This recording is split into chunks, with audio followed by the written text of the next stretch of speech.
A poem for Gus, who always said the wedding was a bad idea. Our father never hit us kids, at least not very hard, before the day my brother said with teenage disregard that he'd be dead before he'd see a wedding in our yard.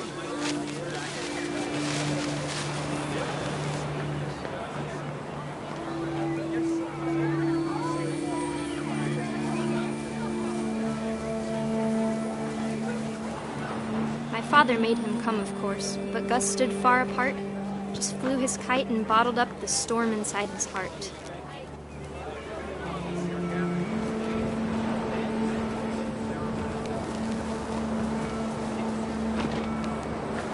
I tried to talk him out of it, but though he'd never met her, "We don't need a stepmom," were the words that I now pronounce you husband and wife. You may kiss the bride.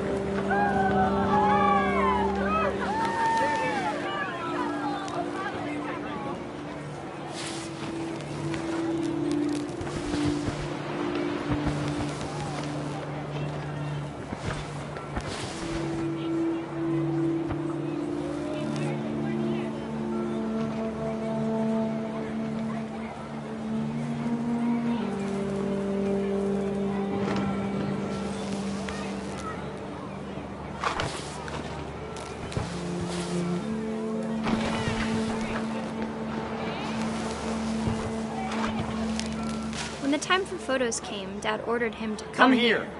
But Gus declined and as a sign held up his middle finger.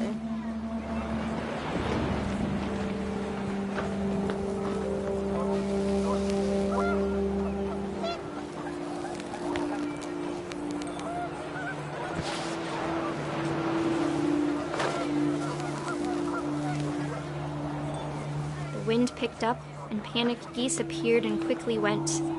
But all the humans did that day was go inside the tent.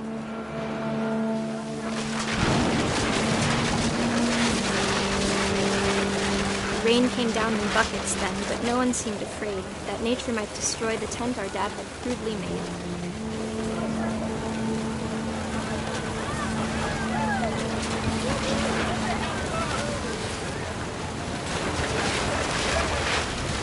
The thunder sounded much too close and full of angry power, but all my father said to this was, "Make the music louder."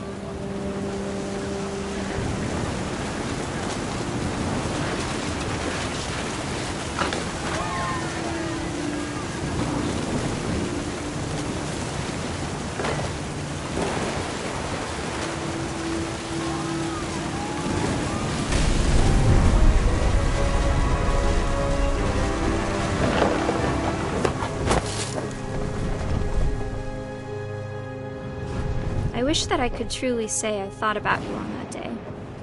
Out there on the beach alone, just you, the wind, the sea, and foam. But I didn't, until we found you.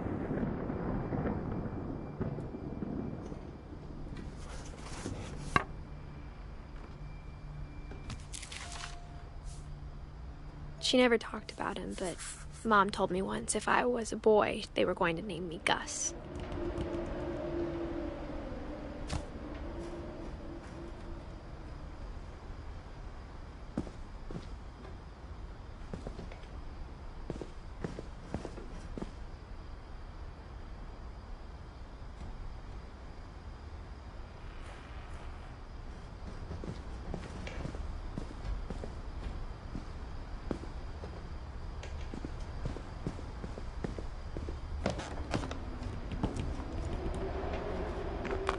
My mom moved up to the loft after her brothers died.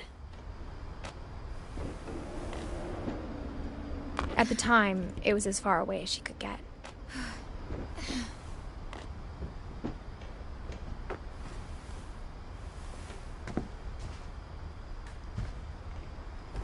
Religion was another thing my mom never talked about, but I think it helped her a lot after her dad died.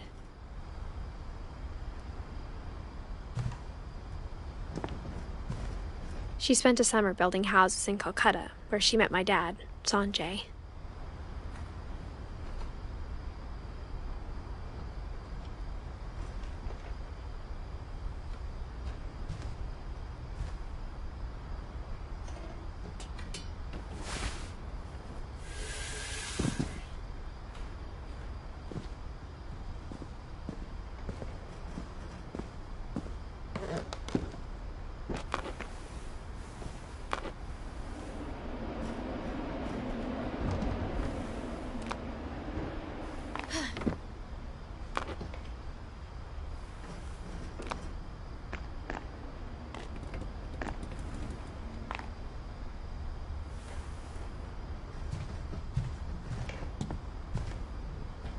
My mom moved to India a week after graduation and got a job teaching English.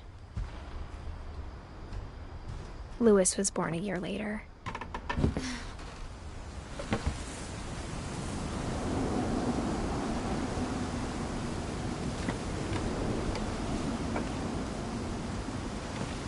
When my dad died, I don't think Mom knew where else to go.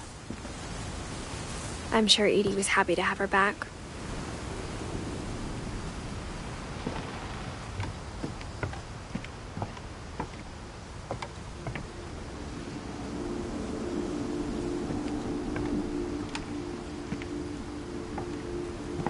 The house had to get a little bigger, but Edie was used to that.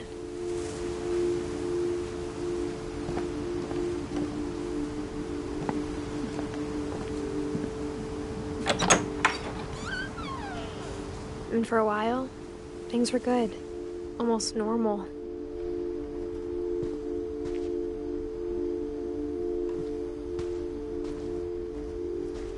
But it didn't last.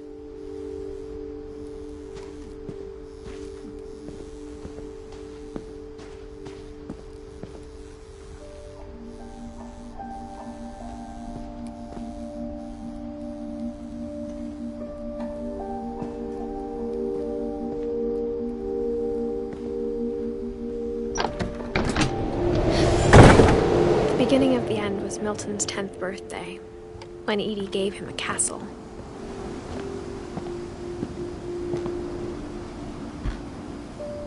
After Milton disappeared, the only thing he left behind was a room full of paintings.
I think Edie was happy to finally have another painter in the family.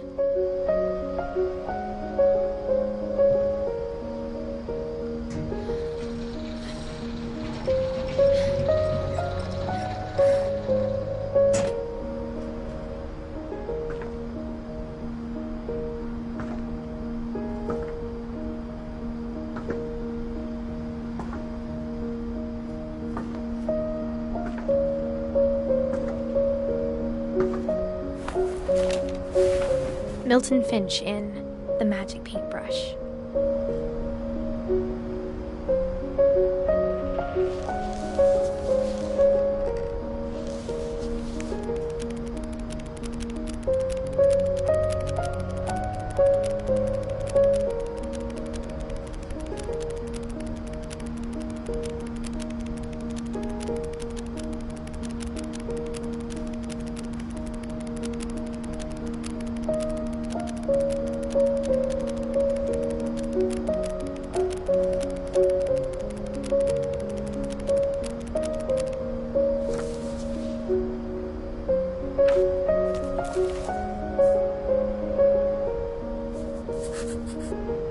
I was 4 when Milton disappeared.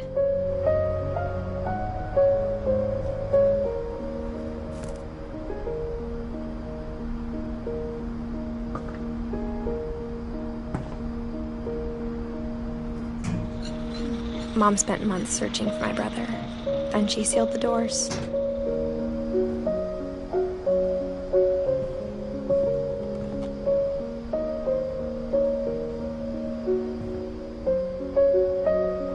Whatever Milton had found in the house, Mom didn't want it getting out.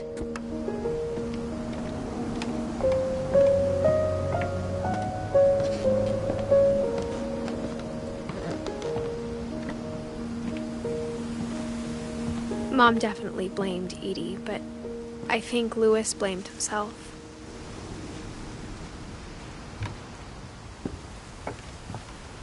After he graduated, he just spent more and more time in his room. Until Mom got him a job at the cannery.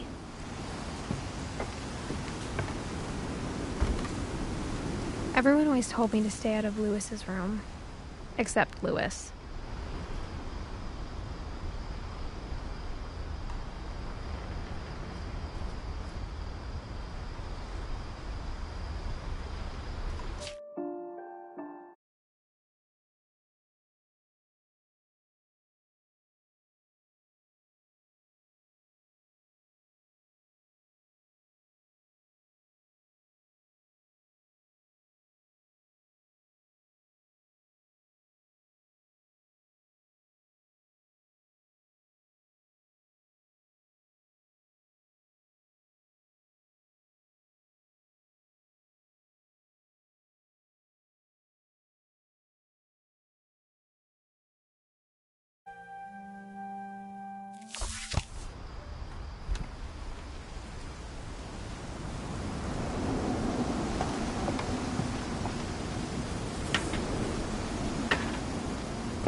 Louis's room smelled very, very familiar. That part of him lived on.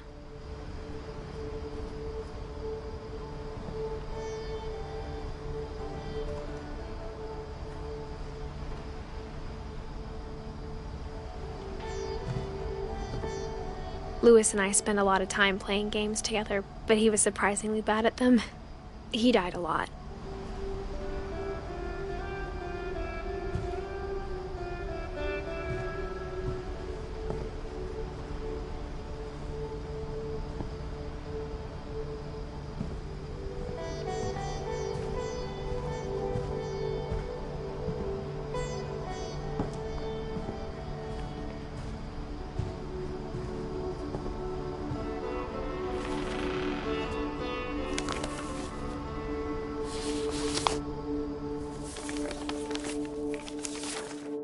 Dear Mrs. Finch, as Lewis's psychiatrist, I can understand your desire for an explanation. As I see it, the trouble began in January, shortly after we convinced your son to seek treatment for substance abuse. Newly sober, I believe Lewis first noticed the monotony of his daily life.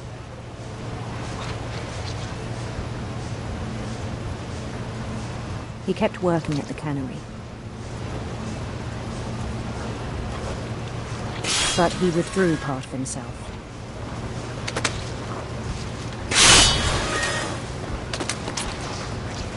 In our sessions, I saw the same behavior. His mind began to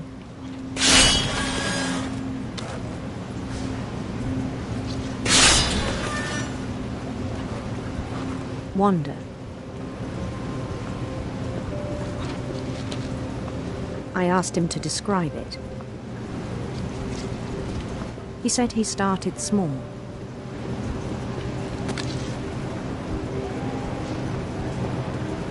Imagining a labyrinth.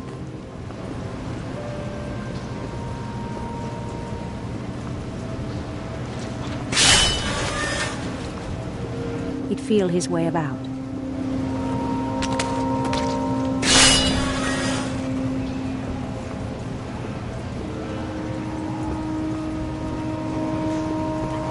Then something moved.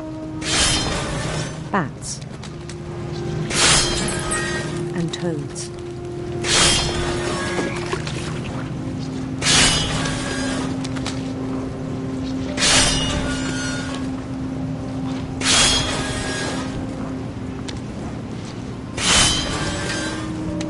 And things that have not names.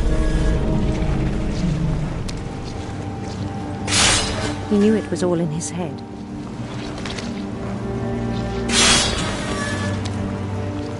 But he took it very seriously. I had hoped he'd find himself.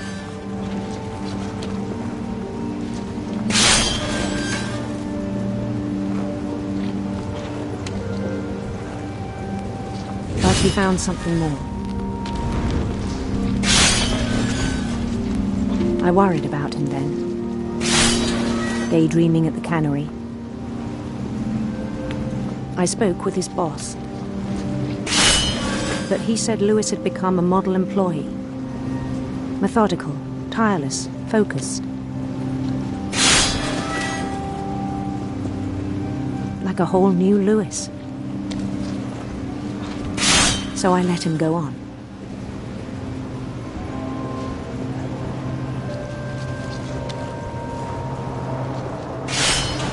I even encouraged him. It seemed very promising at first. He told me he'd made a new friend.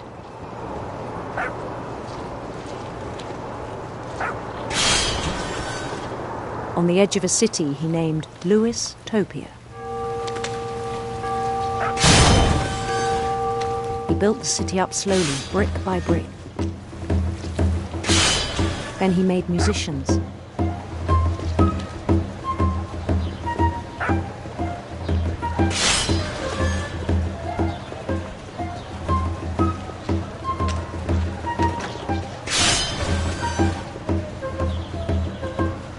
And songs for them to play. He talked about starting a band.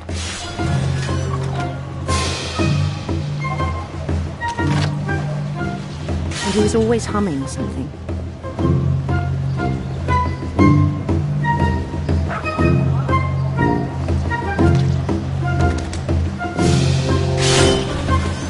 Every day his imagination grew stronger. He no longer spoke at the cannery. But his chopping was as reliable as ever. Then one day it struck him that all the cheering crowds, even the stones under his feet, were all in his imagination. So he could do whatever he wished.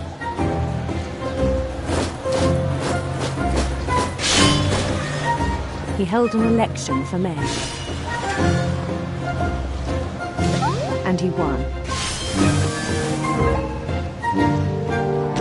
They begged him to stay, but his mind was already wandering. It became a game for him.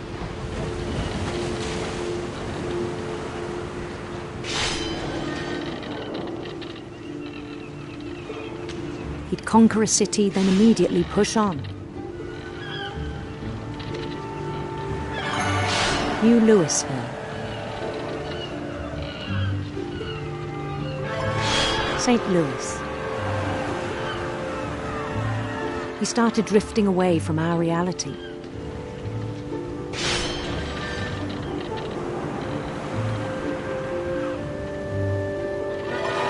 Minneapolis, until one day he forgot to go home from the cannery. Even as his mother pleaded with him, part of Louis kept sailing on.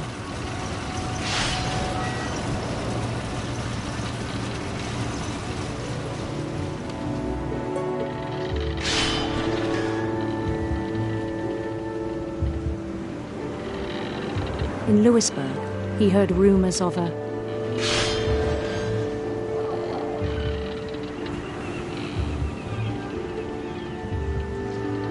beautiful prince.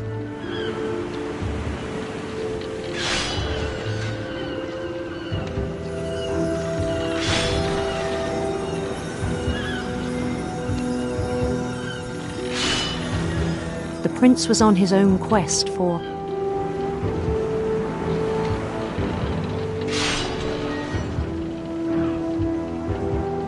radiant rainbows.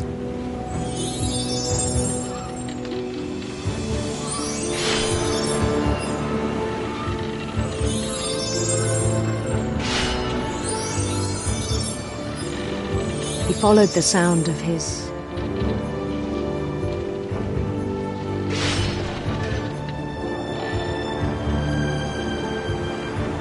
electric sitar.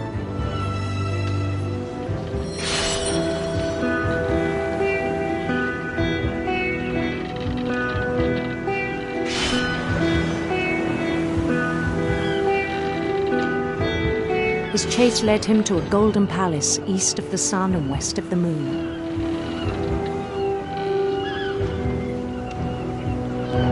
Even then, his logic remained sound.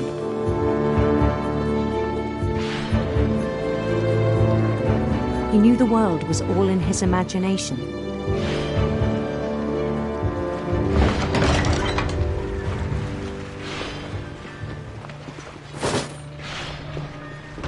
But he was so proud of having created it.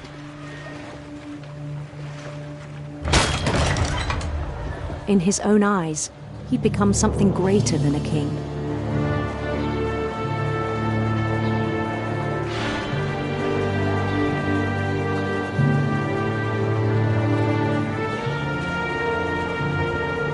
For someone who'd never known success in the real world, I think it was overwhelming.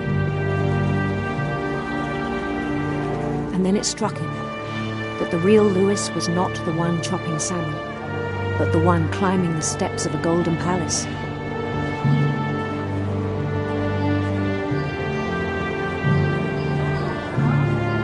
My imagination is as real as my body, he told me.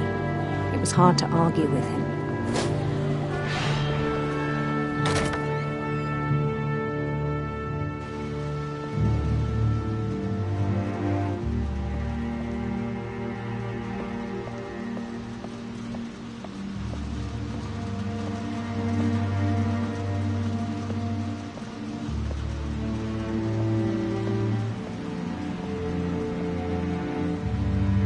Began to forget the world we know.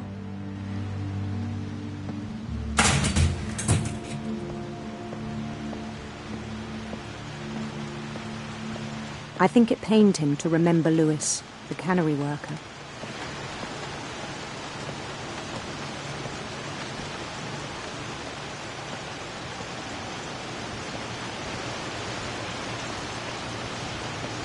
He began to despise the man with a royal contempt.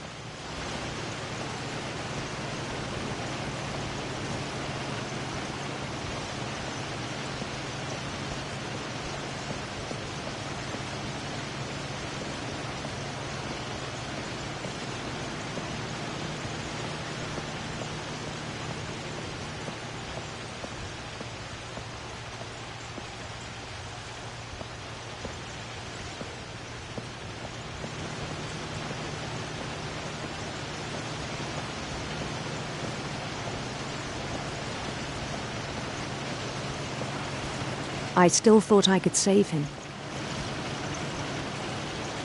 Even after he said he was being crowned king over all the lands of wonder.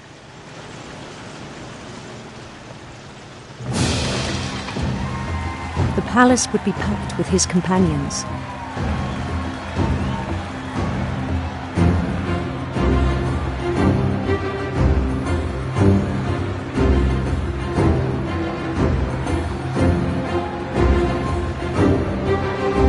meeting the wise Calico who'd insisted on advising him.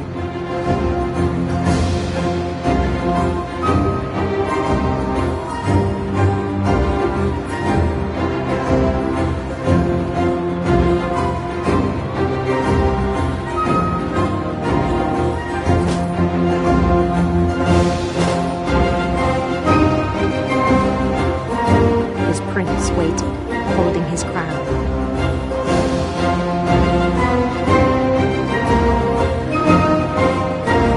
There was only one thing left to do.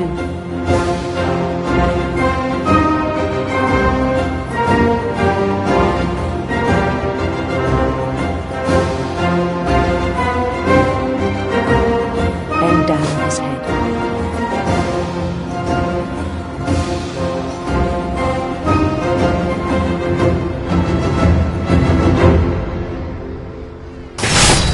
And the rest I think you know. Mrs. Finch, your son was a kind man who will be missed by all of us who knew him.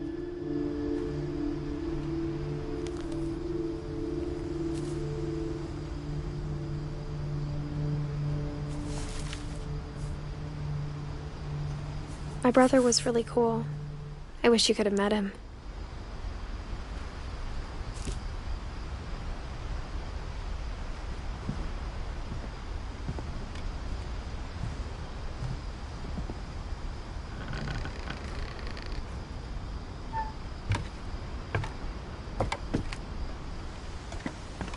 On the way back from Lewis's funeral, my mom told me to start packing. She waited until the day before we left to tell Edie.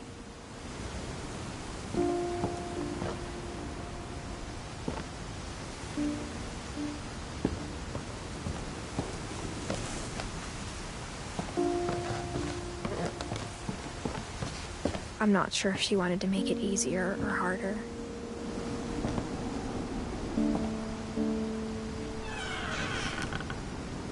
I wish we'd stayed.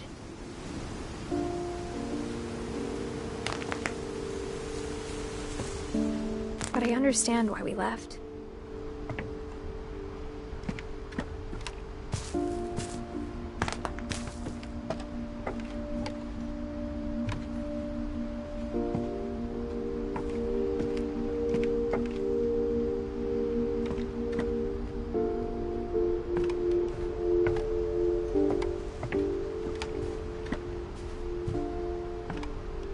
My mom ended up leaving everything behind.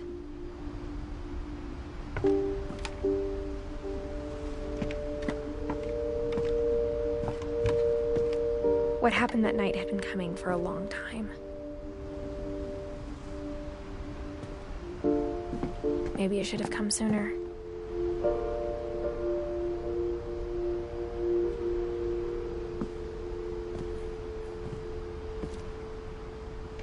But it had to end one way or another. All that's left now is to tell you about that last night.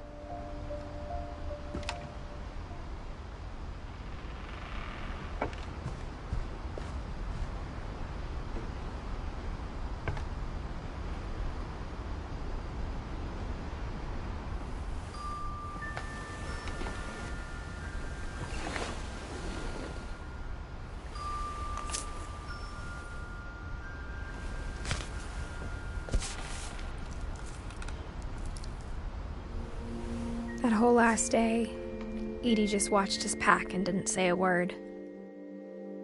Until supper, when she raised her glass and said, "To our final night together, and all our final nights apart."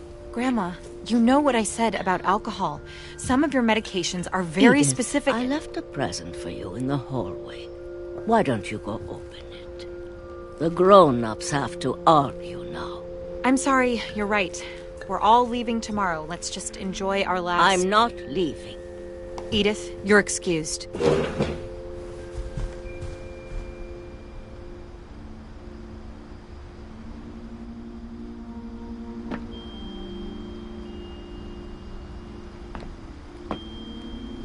the power had been shut off that morning, but Edie always had plenty of candles.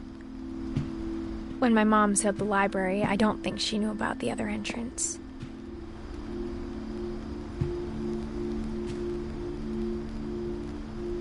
Or that Edie had a key to it.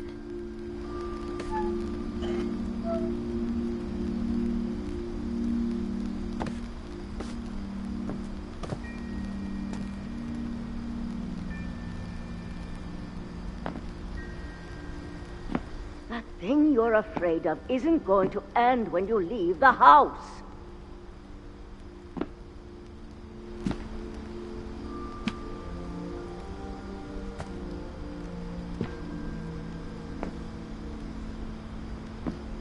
Edith has a right to know these stories. My children are dead because of your stories. I think it's best if Edith and I leave tonight.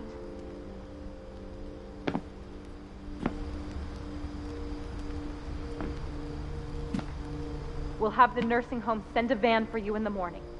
Okay?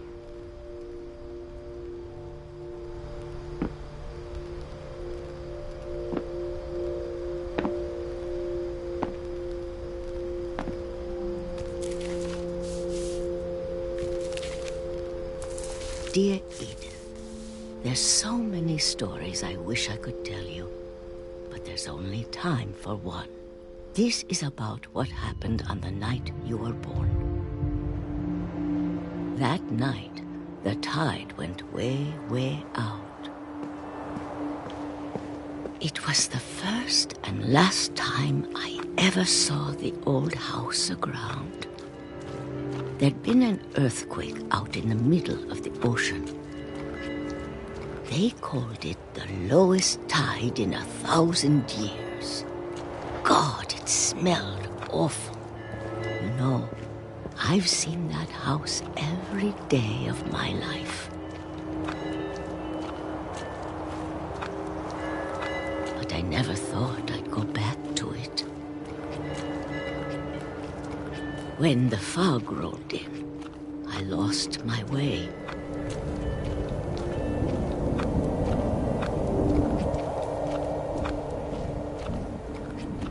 I got turned around.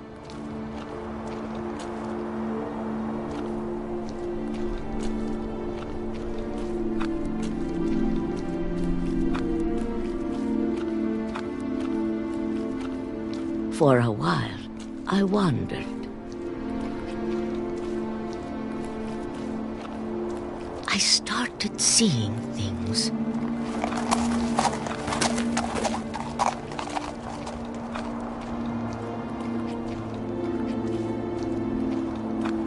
Things I'd forgotten had ever existed.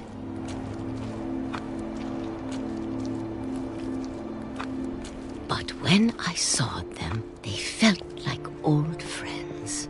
That night, a lot of things came back to me. Or maybe I came back to them.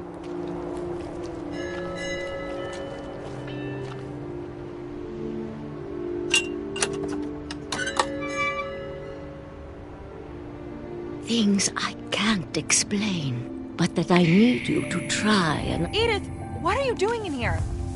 It's mine! Edith! Mom, you're gonna rip it! Let go! I kicked and screamed, but Mom dragged me to the car.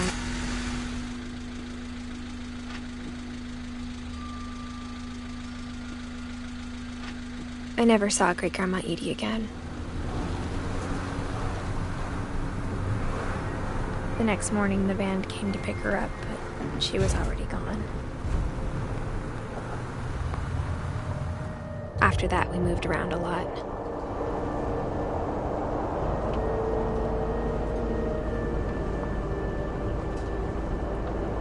We both tried to make the best of it.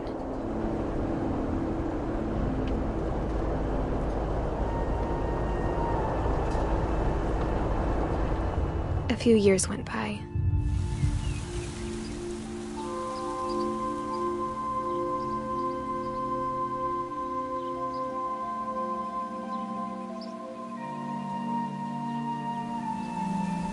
My mom didn't like to talk about it. But she started getting sick a lot. The rest happened pretty quickly.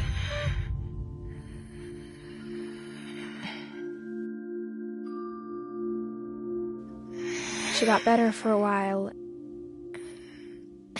and then she didn't.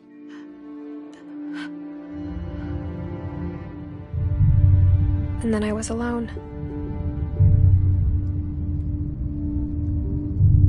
The last Finch left alive.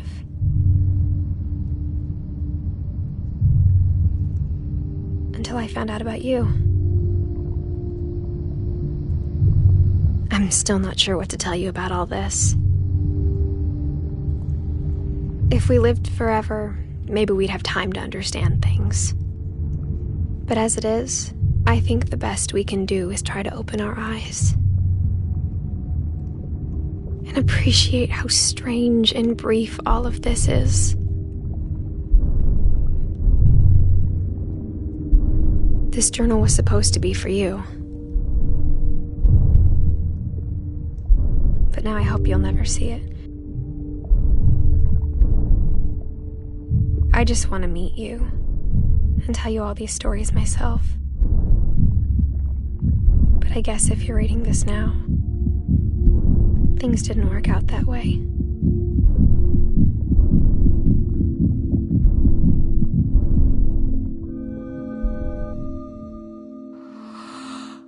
This is where your story begins.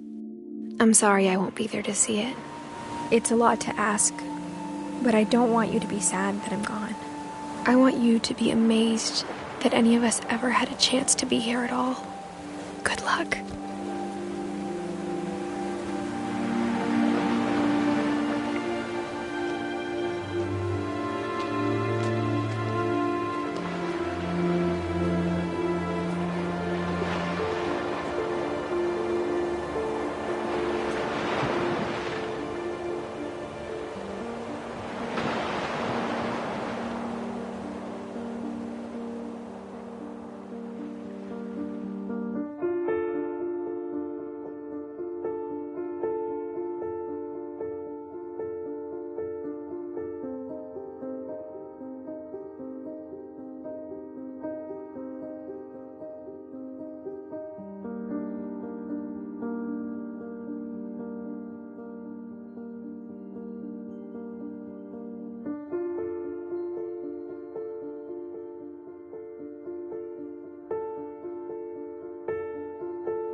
I knew Grandpa Sam had a twin,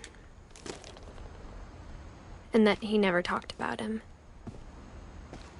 I guess my grandpa didn't like history any more than my mom did.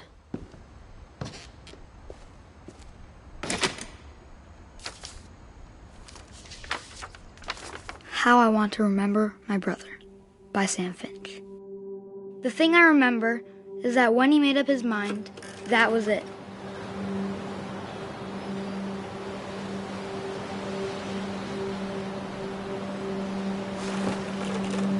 My brother said he'd die before he ate another mushroom, and he did. At Barbara's funeral, we swore we'd never be afraid again, and he wasn't. I think Calvin always wanted to fly. Sam! Calvin! Dinner's ready! Coming! But that day, he finally made up his mind to do it.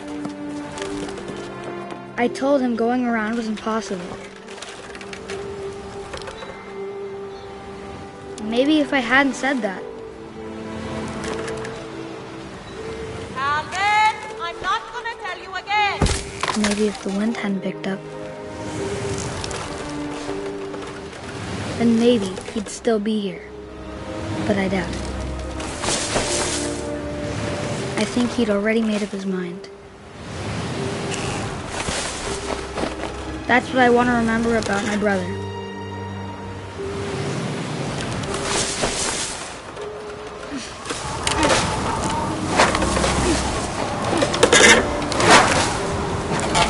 The day he made up his mind to fly. And he did.